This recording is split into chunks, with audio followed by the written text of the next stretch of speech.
Voilà enfin ma recette, châtaigne sarrasin.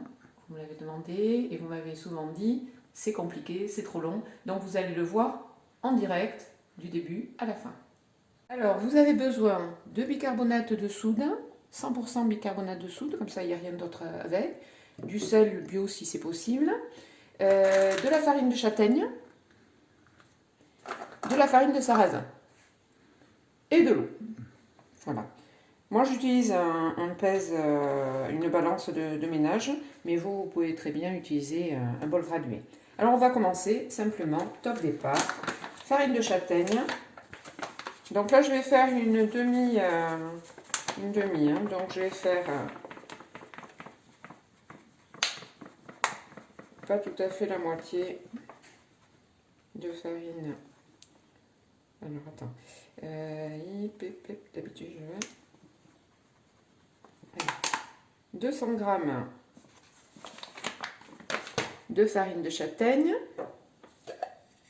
Je mets entre les deux farines hop, un petit peu, vous voyez, de bicarbonate là.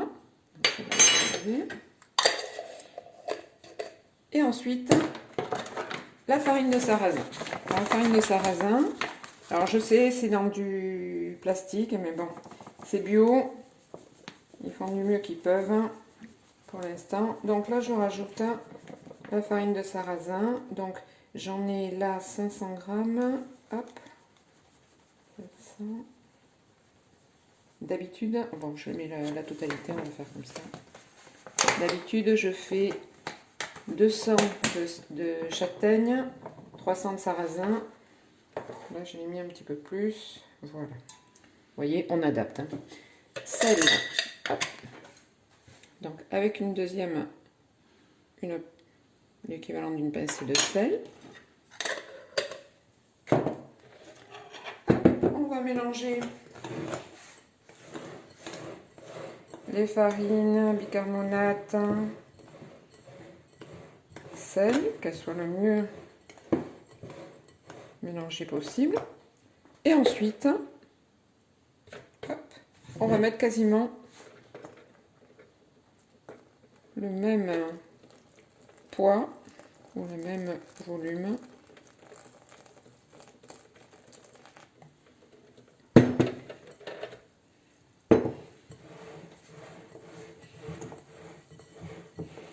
Alors, comme je vous disais, d'habitude je fais un pain complet. Là j'avais pas assez de farine de sarrasin, donc ben, on adapte hein, comme tout.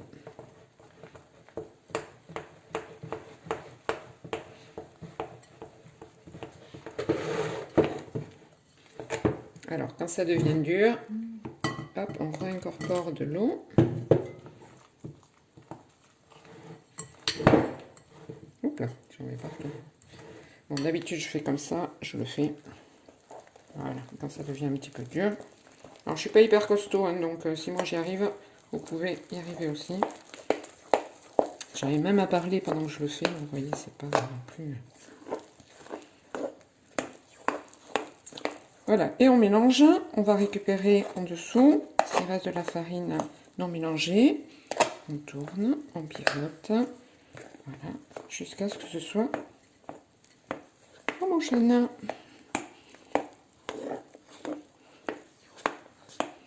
Voilà, vous entendez? Voilà. Alors vous constatez que c'est un peu plus liquide que celle que propose Gérald, mais c'est pas les mêmes farines. Alors, on pousse tout ça, vous allez voir.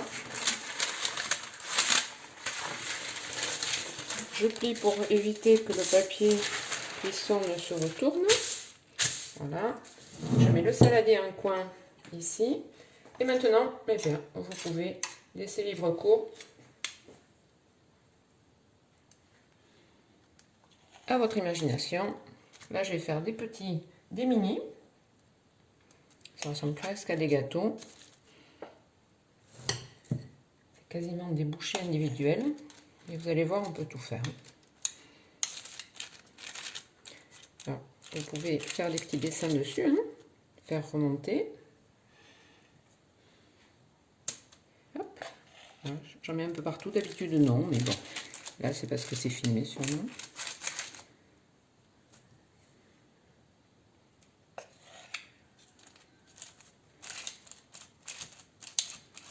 Voilà.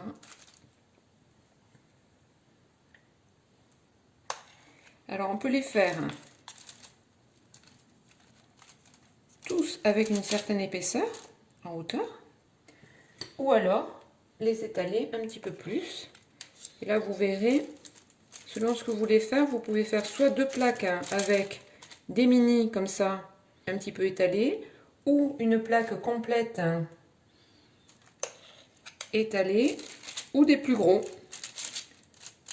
Et retirer la plaque des petits qui vont cuire plus vite avant les autres.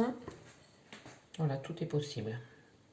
Alors maintenant, je vais vous montrer l'autre possibilité.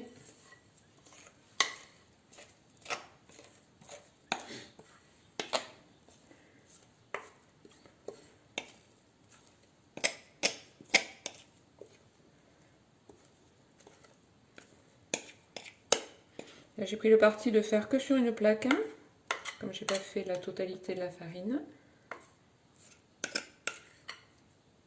Donc on innove en direct. Je vais vous montrer que absolument tout est possible.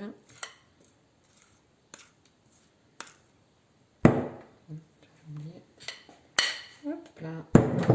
Voilà. Et là, ben on va étaler.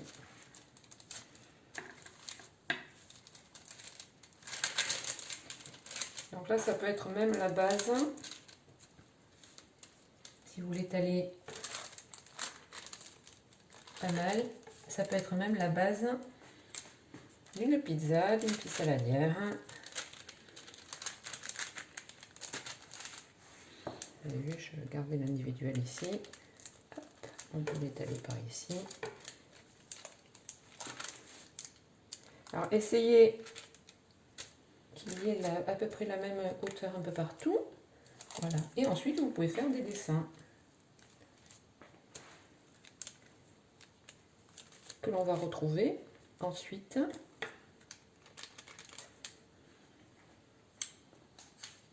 Tout cuit. Vous voyez, maintenant j'en fais un petit là. Alors, les goûts vont être différents selon la taille, selon la forme, selon plein de choses.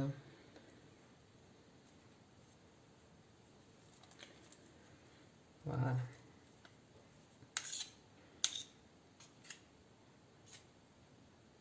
J'ai incorporé ici, je le désincorpore, vous voyez c'est facile. Hein, on verra après.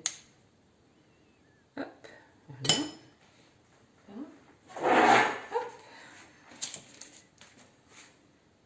Maintenant, on va le mettre sur la plaque.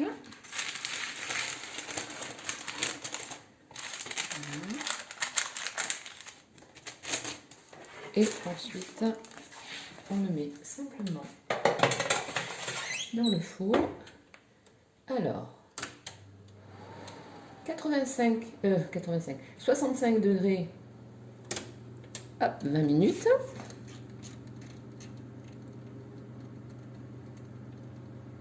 Voilà. Et on se revoit dans 20 minutes. Quoique je vous le dis tout de suite. Dans 20 minutes, simplement, on passera à 185 degrés pendant 30 minutes. Voilà. Et on se voit après quand ce sera tout cuit. À tout à l'heure.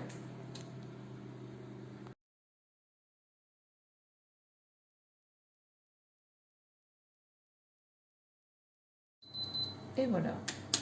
Ça y est, la cuisson, c'est fait. Donc une demi-heure en plus à 185. Et voilà les petits pains. Alors vous pouvez vérifier en tapotant comme ça. Et effectivement, ça sonne impeccable. Voilà, donc là, on les a ici. On va les laisser refroidir un petit peu. Alors vous pouvez déjà les toucher un petit peu, hein, voyez. Tac, voilà, voyez. Et regardez la plaque. Ensuite, vous pourrez la couper à la main, tranquillement, quand elle sera refroidie. Hein. Couper à la main pour autant de morceaux que vous voulez. Voilà, donc regardez un petit peu l'épaisseur. voyez, par exemple. Voilà. Voilà, à vous maintenant déguster. Vous avez vu, ça prend pas tant de temps que ça. À bientôt. Au revoir.